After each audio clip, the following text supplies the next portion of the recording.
En aquel entonces, la gente se reunía en el centro de la ciudad, el mercado, para intercambiar productos y bienes directamente entre ellos. Por ejemplo, una persona podía ofrecer sal mientras otra ofrecía pescado, y así realizaban un intercambio directo de esos productos. Otra opción sería la que tenían o la que ofrecían, por ejemplo, un trozo de carne de res por unas cuantas patatas, y luego intercambiaban esos artículos por otros bienes. Esos trueques se realizaban en el corazón de esas poblaciones, lo que permitía de alguna manera que la gente se coordinase en una especie de lugar y momento específico para facilitar el comercio. Una de las ventajas de esos mercados era que las personas podían realizar transacciones instantáneas sin necesidad de conocerse o de confiar mutuamente, por ejemplo. Si alguien le llevaba pues unas patatas y un tomate, simplemente los intercambiaban esos productos sin ningún tipo de complicación. Sin embargo, el problema surgía cuando las transacciones no podían realizarse de inmediato. Si alguien quería aprender filosofía, era difícil realizar una transacción, ya que el profesor de filosofía podía querer algo a cambio en el futuro. Para poder realizar esa transacción se necesitaba crear confianza y una forma de asegurarse de que ambas partes cumplieran su parte del acuerdo. En aquel entonces no había forma de documentar una transacción y solo se podían realizar intercambios en el preciso instante, en el momento. Los mesopotámicos resolvieron ese problema mediante la creación de la moneda. Al principio, esta era una especie de una pequeña cantidad de sal que se intercambiaba entre ellos con otros bienes. La sal era un producto duradero que no se echaba a perder y podía ahorrarse para futuras transacciones. Sin embargo, la sal tenía unas limitaciones, ya que era frágil, se desmoronaba fácilmente, lo que dificultaba el intercambio. Además, muchas personas eran supersticiosas y no compartían la sal debido a la creencia de que todo eso podía traer mala suerte. Ahora se te cae un salero y pasa lo mismo. Posteriormente se inventaron las monedas de cobre, que eran más duraderas que la sal y se podían intercambiar con algo más de facilidad. Sin embargo, el cobre era un material abundante y fácil de falsificar, lo que dificultó su intercambio. Por lo tanto, se empezaron a utilizar metales preciosos como la plata, el oro, y así crearon monedas más valiosas y difíciles de falsificar. Esa transición llevó muchos años y se tuvo que pasar de las monedas de cobre a las de metales preciosos para evitar la falsificación. En un principio, las monedas tenían la cara del emperador, lo que hacía más difícil aún su falsificación, pero la gente aprendió a hacerlo y se tuvo que cambiar de material todas esas monedas. Y ese fue el funcionamiento durante muchos siglos. La evolución del sistema bancario en Inglaterra comenzó como respuesta a los robos de dinero en efectivo que ocurrían en las calles. Los ladrones se dieron cuenta de que la mejor manera de identificar a las personas con dinero era simplemente escuchar el tintineo de las monedas que llevaban. Por lo tanto, aquellos que hacían mucho ruido al caminar eran más vulnerables a ser robados. Para proteger su dinero, la gente comenzó a depositar su riqueza en los herreros, quienes guardaban las monedas con pequeñas cajas de seguridad. Además, cada vez que se realizaba una transacción, se informaba al herrero, quien actualizaba los registros y emitía recibos en papel que reflejaban la cantidad de monedas que tenían cada persona. Esos recibos de papel eran más fáciles de transportar que las monedas de oro, y los individuos podían intercambiarlos en lugar de llevar consigo grandes cantidades de metal precioso. Con el tiempo, los herreros comenzaron a emitir más y más recibos y se dieron cuenta de que podían prestar esos recibos de papel para obtener ganancias. Así comenzaron a ofrecer préstamos a los ciudadanos, lo que permitió a la gente pedir prestado un dinero para financiar proyectos o para comprar bienes más grandes. Y eso llevó a la creación de los primeros bancos, que se encargaban del manejo de las transacciones financieras y del almacenamiento del dinero de las personas. Con el tiempo, los bancos fueron evolucionando para ofrecer servicios adicionales, por ejemplo, la emisión de cheques o incluso la administración de cuentas de ahorro y de inversión. Por supuesto que esta situación pues no perduró demasiado. Posteriormente se estableció una institución similar a un banco, a lo que ahora podríamos llamar un banco. Ahora ese banco era más sólido y estaba resguardado por más personas, no solo por el herrero. Cada vez que alguien depositaba una moneda de oro en ese banco, pues se emitía un trozo de papel que indicaba que el titular tenía derecho a esa misma moneda de oro. Y así empieza eso a parecerse a un billete de banco. De hecho, se les llamaba billetes de banco, porque al ingresar una moneda, como una libra de oro, te entregaban un papel equivalente a esa cantidad. Y así se comenzaron a realizar transacciones con esos papeles. Entre los aldeanos de cualquier población funcionaba estupendamente, ya que todos usaban el mismo banco. Y además, todos intercambiaban billetes de dicho banco. Sin embargo, los problemas surgieron cuando las personas se desplazaban de una aldea a otra. Al vender una vaca en un pueblo distinto, el comprador pagaba con un billete del banco de su localidad, no del banco del vendedor. Al regresar a su pueblo natal, el vendedor pues presentaba el billete en su banco y éste debía contactar al otro banco para reclamar el oro correspondiente. Entonces el banco del pueblo del vendedor solicitaba al banco del comprador el envío de oro, ya que el billete indicaba que alguien tenía derecho a ese oro en su institución. De hecho, lo que hacían era enviar los billetes al final de la semana o del mes, reclamando el oro que estos representaban. Ahora bien, se sabía que el oro se encontraba en el banco en los carruajes que se desplazaban de un pueblo a otro. Por lo tanto, en lugar de intentar robar los bancos, que estaban bien protegidos, pues para los malos resultaba más fácil simplemente asaltar el carruaje en movimiento. Pero en algún momento, en el Reino Unido, alguien decidió eliminar todo ese sistema para crear una única entidad, sorprendentemente llamada Banco Central. Este sería el encargado de custodiar todo el oro de la nación. Emitiría los billetes que todo el mundo en el país utilizaría y que todos los bancos locales podrían tener a disposición. De ahí a la perversión de hoy. En la antigüedad, los bancos centrales no existían tal como los conocemos hoy en día. En su lugar, la emisión de billetes y monedas se hacía a través de bancos privados y de los gobiernos locales. Esos billetes no tenían un valor intrínseco, sino que su valor dependía de la confianza que la gente tenía en ellos y en la institución que los emitía. El Banco Central se encargó de mantener la confianza en el sistema financiero y en garantizar la estabilidad de la moneda. A su vez, los bancos locales y regionales podían enfocarse en satisfacer otras necesidades financieras de sus comunidades, sobre todo sabiendo que estaban respaldados siempre por un banco central. Con el tiempo surgieron problemas con ese sistema, ya que los bancos privados emitían más billetes de los que podían respaldar con reservas de oro y plata. Esto seguro que te suena. Esto llevó a las crisis bancarias y a las pérdidas de confianza de los billetes emitidos por estos bancos. Para solucionarlo, estos problemas, se introdujo el patrón oro en el siglo XIX. Ese sistema establecía que el valor de las monedas y los billetes emitidos por un país debía estar respaldado por una cantidad determinada de oro, y el patrón oro permitía mantener una estabilidad monetaria y prevenir la inflación. Sin embargo, el patrón oro también tenía sus problemas, especialmente durante periodos de crisis económicas y guerras. Para financiar esos eventos, los gobiernos tenían que imprimir más dinero del que podían respaldar con sus reservas de oro, lo que provocaba una inflación y la devaluación de la moneda. En 1940, los acuerdos de Bretton Woods establecieron el patrón dólar. En ese sistema, el dólar estadounidense se convirtió en la moneda de reserva internacional y su valor estaba respaldado por el oro. Los demás países fijaban el valor de sus monedas al dólar y mantenían reservas de esta moneda para respaldar su propia moneda. Sin embargo, en la década de 1970, el aumento del gasto público y la inflación en Estados Unidos llevaron a una disminución del valor del dólar. Como resultado, varios países comenzaron a cambiar sus dólares por oro, lo que provocó una disminución en las reservas de oro en Estados Unidos y a la necesidad de abandonar ese patrón dólar. A partir de ese momento, los países comenzaron a utilizar sistemas monetarios basados en flotación libre o en acuerdos cambiarios bilaterales, en lo que no había un patrón establecido y el valor de la moneda dependía de la oferta y la demanda en el mercado. Esta es la situación actual, en la que nos encontramos, sin un patrón establecido y con sistemas monetarios que varían de un país a otro. Y ahora han decidido emitir CBDCs para que no puedas quejarte. Bueno, te dejo con dos vídeos de esta semana, que es sábado. Uno en Horizonte y otro del Cascabel, de los pocos sitios que todavía me permiten ir, ya sabes. Espero que os guste, yo seguiré subiendo material como pueda, aunque me voy unos días con la familia a descansar en esta Semana Santa. Os pido que leáis mucho, que descanséis, que comáis bien, porque nos vamos a ver pronto. Os dejo con estas dos intervenciones y un mensaje que os reservo para el final.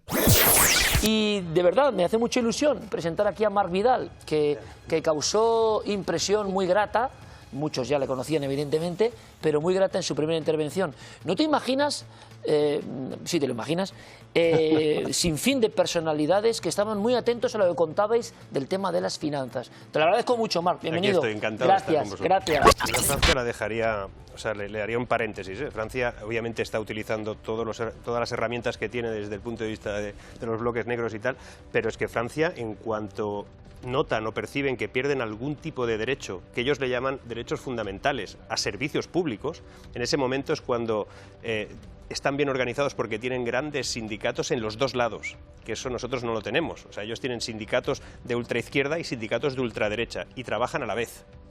Más coordinados de lo que parece. Sí, exacto, eso se ha visto. En un momento determinado es la propia empatía de hacer lo mismo, ¿no? Por grupo, pero nos tenemos que ir preparando. Esto no solo va a pasar en Francia. Sí. Esto a medida que vayan cambiando algunos que lo ha anunciado ya hace mucho que venía.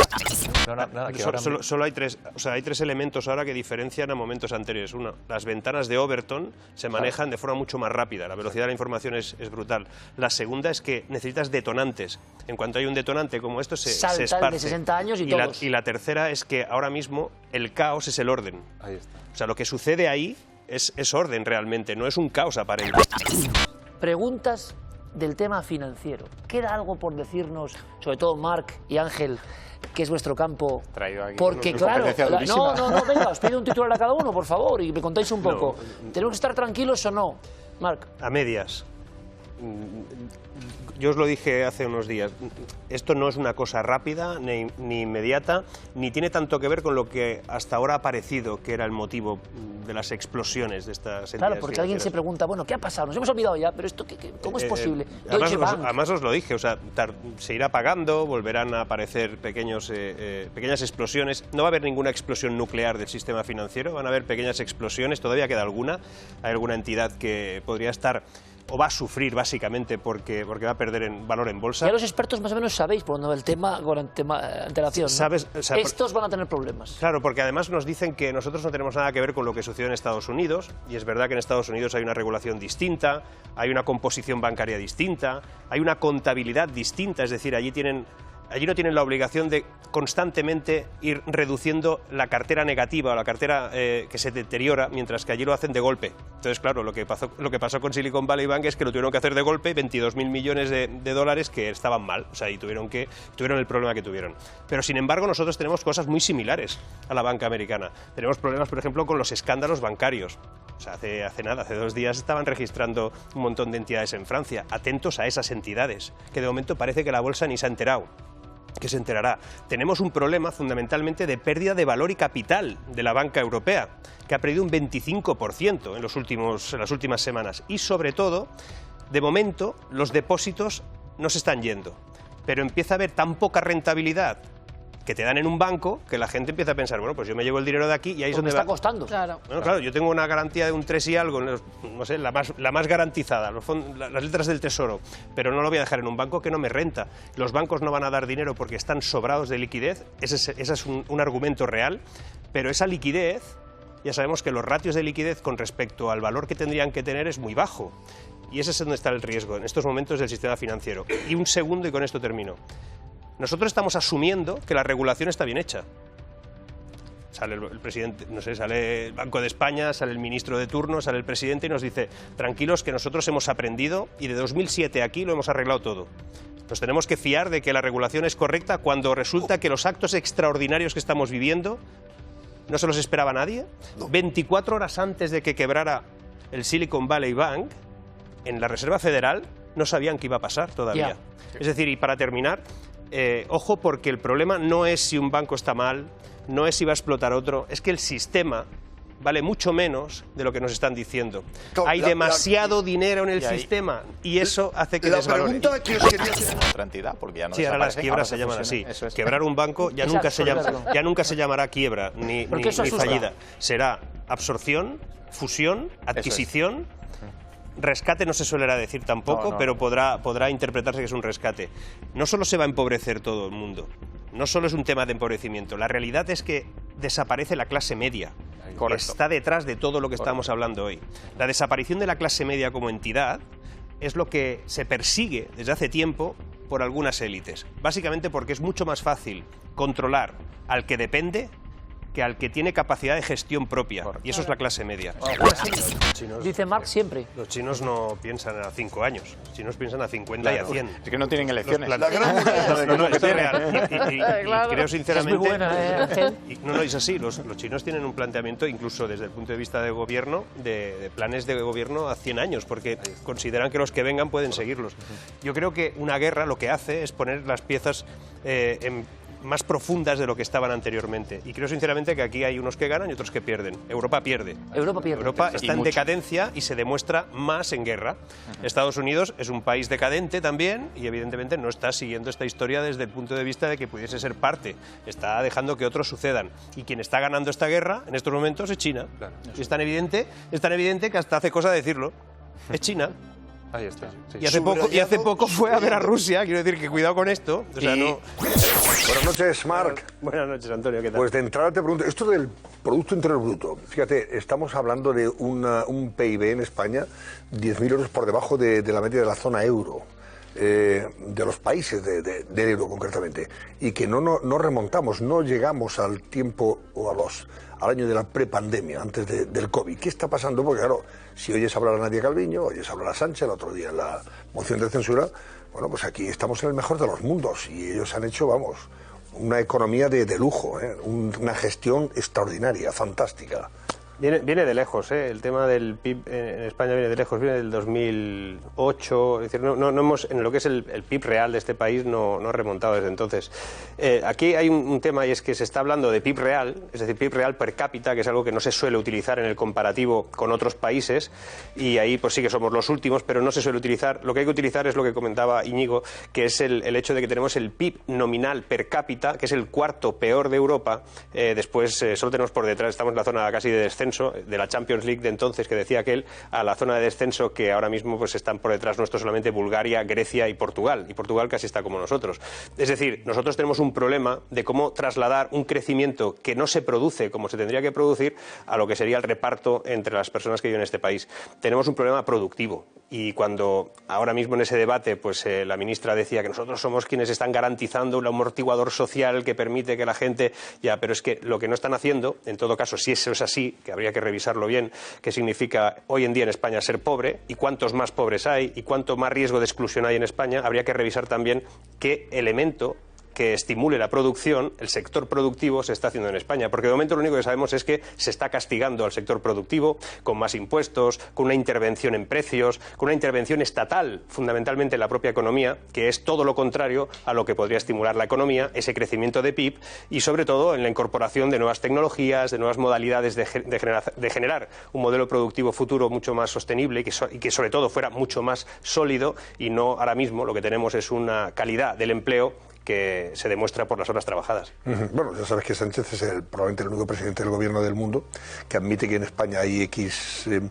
millones de pobres y él lleva ya más de 4 años en el gobierno. ¿Qué está haciendo para que esos pobres dejen de serlo?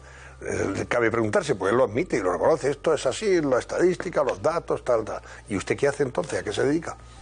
Pues no ha hecho mucho, sinceramente no ha modificado nada. Es verdad que venimos de momentos complejos que podrían haber retrasado alguna cosa, pero es que en el momento en el que podría haberse empezado a generar por lo menos una oportunidad, todas las crisis son oportunidades y todas las crisis además suelen llevar cerca, no muy lejos, una revolución tecnológica, innovación, y eso aquí no se está aprovechando para nada. Aquí solamente estamos buscando cómo esquilmar a aquellos que producen para poder soportar un Estado que cada vez es más grande. Es imposible que en este país se pueda generar más cuando tú lo único que haces es ampliar el tamaño de la administración pública. Es el país, pero el que más. En toda Europa es el país que ha crecido más su administración pública, es decir, el que ha incorporado más personas en la nómina pública de toda Europa. Eso no es una manera de generar un valor productivo en la economía. Es más, no solamente pasa eso, sino que mientras eso sucede, se utilizan esos datos de incremento laboral para limpiar o para maquillar las cifras del verdadero empleo, que como ya ha dicho la AIREF y como llevamos diciendo todos hace mucho tiempo, en este país no trabaja toda esa gente que dicen que trabaja. Son fuegos artificiales, esta gente no se sonroja ni diciendo la verdad. Es una cosa increíble. La verdad es que vamos, yo a mí me cuesta entender cómo pueden seguir esquilmando de la manera que lo hacen a la propia empresa y además castigándola constantemente con un discurso contra el empresariado que no es nada beneficioso. Claro, ha tratado de presentarnos una mejora del empleo en España incrementando el empleo público. Y eso es como hacerse trampas en el solitario, lo hemos dicho muchas veces. Y me ha llamado la atención, por cierto, la información de Íñigo Palomar, cómo ese acuerdo de las pensiones, esa reforma, también lleva implícito una trampa. Concretamente en la página 38. Claro, esto no lo dice este señor Escrivá, que descalifica a todos aquellos que han cuestionado su reforma y los llama ignorantes e inexpertos, etcétera, etcétera. O sea, si esto no funciona, como parece que no va a funcionar, ¿qué hacemos? En el año 2025, que a lo mejor el señor Escrivá ya estará, en fin, otros menesteres, el que venga que arree y haga recortes, ¿verdad? Antonio, el Real Decreto dice dos cosas. Página 38, o sea, los que tengan ahora disponible el Real Decreto ahí que estaba publicado en el BOE, ya pueden ir a buscar la página 38 porque es clarito, aunque está como muy escondido. Y es curioso cómo esto no lo han explicado en ningún momento, no lo han debatido en ningún momento, ahora se va a empezar a debatir porque lo hemos encontrado unos cuantos, ¿no? Al final estaba ahí. Y la verdad es que es significativo el hecho que digan que en el momento en el que un informe de la AIREF, en el año, a partir de un momento determinado, podría ser el año 2025, pero también podría ser antes, en el 2025, se plantea de que son insostenibles la modalidad de pensiones que se haya alcanzado en ese momento por incrementos tal vez, por ejemplo, por el IPC, si el informe dice que hay riesgos de no poder alcanzarlo o que puede poner en riesgo todo el modelo de pensiones o que puede ser mucho más deficitario, se le pedirá a la AIREF que hable con el Pacto de Toledo o que plantee al Pacto de Toledo una rectificación. Y puede ser de dos tipos, y aquí es donde viene el problema, porque uno será aumentando aún más las cotizaciones en el trabajo, que pagarán las empresas. Cada vez que tú atacas a la empresa, es decir, cada vez que este gobierno necesita dinero, coge las empresas y dice, dame más. Cada vez que haces eso, lo que estás es fastidiando o complicando la vida a un sistema, a un equilibrio muy complejo, que es una empresa. Una empresa tiene que combinar muchísimos elementos, muchísimos pagos, muchísimos tributos, muchísimos proveedores, muchísimos clientes, muchísimos trabajadores, nuevos salarios, innovación, crecer, progresar. Eso es muy difícil. Y a la vez tienes que intentar que eso tenga algún beneficio. Pues seguir rascándoles por la parte tributaria, lo único que genera es que no puedan crecer y no se pueda generar empleo. Esa es una de las opciones. Y la otra es que directamente te dicen que podrían buscar fórmulas de reducción del peso de todas las pensiones en el PIB, o sobre todo en los presupuestos, que es donde van a acabar aplicando. Y eso significa recortar. Eso es que se lo pasan al siguiente. Las pensiones. Si son ellos, claro, no se qué harán. Si son otros, ahí se lo encuentren.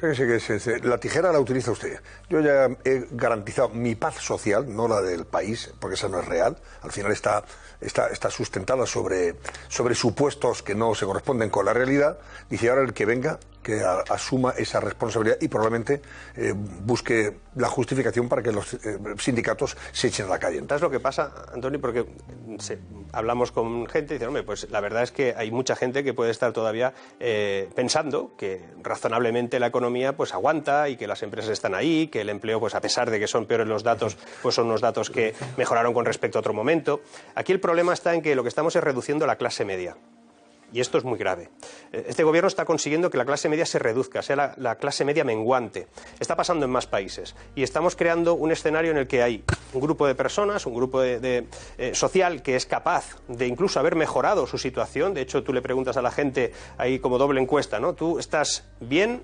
Te dicen muchos que sí. ¿Cómo ves a España? Mal. Es decir, esa dualidad se plantea porque se está reduciendo la clase media y si caes a la parte más inferior difícilmente podrás salir de ahí en los próximos años. Está ampliándose muchísimo la parte de abajo, pero esa parte de abajo tiene poca implicación política, tiene poco deseo por implicarse en el día a día de ese debate político y sobre todo lo que está es dependiente. Y esa es la trampa de esta historia. Este gobierno está consiguiendo, supongo que por el ala más radical que lo compone, crear una estructura estatal, una estructura de Estado muy grande para que sea sustentada por la mínima expresión posible necesaria del sector productivo y que eso se produzca. Esto está inspirado en otros sitios. Está inspirado en sitios donde la estructura productiva es muy pequeña, pero es suficiente para aguantar una estructura pública enorme que tiene muchísima gente dependiente. Por ejemplo, Manuel Marín, que te reías cuando decía esto Mar Vidal, ¿está inspirado ahí? Me imagino que estará hablando de Suiza, de Austria, en Exacto. fin, de este tipo de sitios. Marc, una Exacto. La ironía no se La entiende ironía bien, no funciona en la radio. En la radio y en la tele no funciona la ironía. Marc se está riendo. Empiezan por V. A ver si está usted apuntando más allá, al otro lado del Atlántico, No, ¿verdad? yo le iba a preguntar una cosa. Si todo este diagnóstico es cierto, además lo hace la IREF y lo está haciendo el Banco de España, muchos organismos están avisando, FUNCA, yo qué sé, tantísimos organismos y tantos estudios privados, públicos, ¿tienen tan claro que este sistema o este modelo, digamos, de pensiones que se ha ideado por el señor Escrivá es inútil, no tiene más que 3 años de vigencia y luego el que venga que arree? ¿Qué está pasando en Europa para aceptar este modelo? Es decir, en Europa, el señor Gentiloni, la Comisión Europea, la señora von der Leyen, la señora von der Leyen, con tal de avalar y de dar, en fin, una pedalada más, ¿en Europa realmente se fiscaliza lo que estamos haciendo aquí? No. ¿O estamos todos equivocados, como dices? No, o sea, a ver, Escrivá sabe perfectamente que su reformilla, aplica lo que aplica, es decir, los números son los que son. Nosotros teníamos una hucha de las pensiones interesante, teníamos 60-70 mil millones que se esfumaron, es decir, había otras fórmulas por las cuales se podía plantear, pero tanto Escrivá como el resto de gobernantes que tienen conocimientos en el ámbito de la seguridad social, de las pensiones, saben que aquí solamente hay una manera de combinar esto, es decir, aquí tenemos que ir a una fórmula híbrida en el tiempo, generando probablemente 2 escenarios, gente que se va a jubilar hasta 2040, 2045 y los que se van a jubilar después, es decir, los que empiezan a cotizar probablemente hace poco o ahora mismo, y esos primeros se mantiene el sistema solidario. Recordemos que nosotros, los que estamos ahora cotizando, estamos pagando de alguna manera las pensiones de los que cotizaron en su día. Si somos pocos, pues es lo que hay para pagar a esas personas que se merecen su pensión, y a nosotros nos pasará lo mismo. Pero ese sistema solidario no puede aguantarse más en el tiempo porque cada vez hay menos cotizantes y más pensionistas. Eso no puede ser, falla. Y los estados no pueden inventarse el dinero, no puedes inventar más dinero en los presupuestos. Entonces, ¿qué sucede? Que tarde o temprano tendremos que aplicar otro modelo, un modelo que podría empezar a ser híbrido a partir de ese 2040-45, en que las personas que estén cotizando ahora empiecen a acumular lo que se llama una hucha, bueno, lo que se llama la mochila austriaca, pero un modelo híbrido no sería una mochila austriaca, sino que podría permitir que cada uno acumulase parte, por lo menos parte, de lo que iba a ser su pensión. Esto requiere 2 exigencias. Una, por un lado, una estrategia notable, es decir, hay que ser capaz de que eso se pueda hacer con cierto equilibrio. Incluso tiene que ser necesaria una cierta educación social para que la gente tenga un conocimiento de la economía y algo de práctica sobre lo que va a suponer tener el dinero al final, y que lo vas a tener tú y que tienes que fabricarlo tú. Y luego habría que evitar, y ese es el mayor resquicio que tiene esta posibilidad dual, híbrida, mixta, y es que mucha gente tendrá un sueldo muy bajo y otra gente tendrá un sueldo más alto, y los que tienen el sueldo más bajo van a acumular una mochila muy menor, y esa es donde entraría el Estado, entraría la Administración y entraría la Seguridad Social. Mientras eso se puede ir traduciendo, y ese es el único destino que tiene esta historia, no se puede hacer otro modo porque el mundo ha cambiado, y ha cambiado a que cada uno tiene que acumular lo suyo. Mientras eso sucede, lo que se puede hacer fundamentalmente es crear ese modelo híbrido, que tengas media cotización, una parte de la cotización vinculada a la cotización actual y otra, evidentemente, a la que pueda ser subrogada por el propio gobierno. Bueno, pues Mar Vidal, mira, te iba a leer un titular del periódico económico 5 Días de mañana, que ya me ha llegado, y que dice que los hogares están sacando más dinero de los depósitos que en el rescate del año 2012. ¿Qué esperaban? O sea que hay que tirar de ahorros para llegar a fin de mes. Aquí hay 2 cosas, ¿eh? Aquí hay una desconfianza. Hay que tirar de ahorros porque si no, no se llega ni a hacer la compra. Hay 2 cosas, Antonio. Sí. Hay una desconfianza al sistema financiero, bancario, tal vez exagerada, pero hay una cierta desconfianza y por lo menos lo que habría que lanzar es un mensaje de tranquilos, hay unos depósitos garantizados y eso es así, pero por otro lado también empiezan a desaparecer los ahorros, claro. El cash habitual, el que tú tenías reservado para otras cosas, para las vacaciones, pues ya no van a ser para las vacaciones, son para comprar el pan, porque a pesar de que mañana, y esto ya lo sabemos, va a bajar, va a moderarse la inflación de forma importante, pues ya decimos decimos el porqué. Así ya nos ahorramos mañana tener que discutir. Va a bajar mañana porque se comparan las inflaciones interanualmente. El marzo de este año con el marzo del año pasado. Y recordemos que en marzo del año pasado subió una barbaridad porque empezó una guerra en Ucrania que incrementó los costes de todo. Esa gran subida que hubo en marzo es la que se compara ahora. La inflación compara mes con mes, incremento con incremento. Claro. Si subió un 11 ahora y sube un 3 mañana, estaríamos hablando de que si comparáramos con febrero sería aproximadamente un 14. Esa es la realidad. No, y además es una cosa más importante que no debemos olvidar. Puede bajar la inflación respecto al año pasado, en marzo, pero los precios, desgraciadamente, no. Los precios siguen ahí. Y además es que es agregado, o sea, es decir, la inflación es una cosa que se acumula y que se aprovechan. Tú sabes, Antonio, y con esto termino, tú sabes que si tú te vas mirando cada día al espejo, y eso es así, tú no te ves envejecer, ¿verdad que no? Porque es una cosa que lo ves todos los días. Y cuando miras una fotografía de cuando ibas a la universidad dices, madre mía, ¿qué ha pasado? ¿No? ¿Dónde estoy? ¿Dónde está ese chaval? ¿No? Bueno, pues lo mismo pasa con los precios y pasa con la economía. La economía tiene amortiguadores continuos y si tú comparas con anteayer, pues no notas la diferencia. Pero si comparas con otro momento, descubres que al levantarte esa mañana ya no eres clase media, eres pobre. Y eso es lo que le va a pasar, por desgracia, a mucha gente que no se está dando cuenta de que se está empobreciendo por culpa de que no se están aplicando bien medidas contra la inflación. Pues nada, a buscar la salida de emergencia, Marc, ya sabes. Bueno, espero que te haya gustado. Como te decía, me voy unos días de lectura y descanso a la casa familiar. Allí grabaré algunas cosas, pero dudo que pueda subirlo todo. Por eso os invito a estudiar, a analizar, a leer y a pensar. Vienen tiempos muy complejos y escucharás que ya ha pasado todo, que las quiebras de los bancos no tenían relación unas con otras o que el sistema está más fuerte que nunca. Ya te he explicado cómo es el sistema. No te creas nada, siempre lo dicen. Tampoco entres en pánico, ¿eh? Será todo muy lento. El sistema está roto, pero será lento. Quien lo está parcheando ya no son los actores de siempre. Y si es o no la oportunidad de descentralizarlo todo en lo que queda de década dependerá de la formación financiera y económica de la mayor cantidad de gente. Las revoluciones socioeconómicas no se pueden hacer sin saber nada de economía. Nunca salen bien. Por eso, que lo dicho, disfrutad de la familia, dadle un beso enorme y pasad tiempo con vuestras madres y padres quienes todavía los tengan. Son quienes más nos quieren. Aprendamos de ellos porque cada frase es oro. Ese sí que es nuestro patrón oro. Seguimos.